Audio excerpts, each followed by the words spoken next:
Alright guys, WCU Cougar X once again, part 2 of the front flex draw stiffener installation. So right now, I'm going to show you the finished product.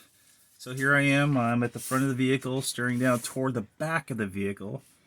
Now, as far as the orientation of the actual flex draw, the US S209 service manual shows this large body of the flex draw toward the front.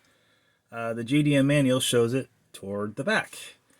Now, as far as ease of being able to adjust it, I opted just to put it in the front like the US manual showed.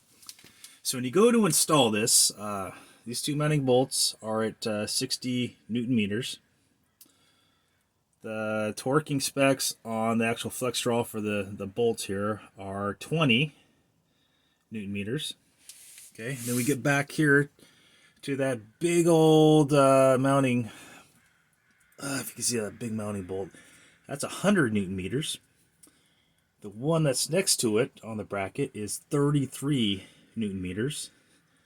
And then this little guy to help to kind of set things as far as where your adjustment is, that's a mere 6 Newton meters, so not a whole lot. So definitely use a torque wrench because I don't know, I'm guilty of this too. I go off a feel a lot of times, but I don't know, with this car in particular, I guess I'm just wanting to be as accurate as possible. So, yeah, there's the complete installation. I think it turned out well.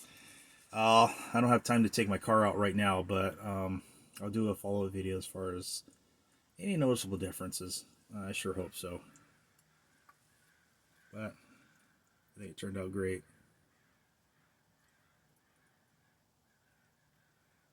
All right. WCU Cougar X out.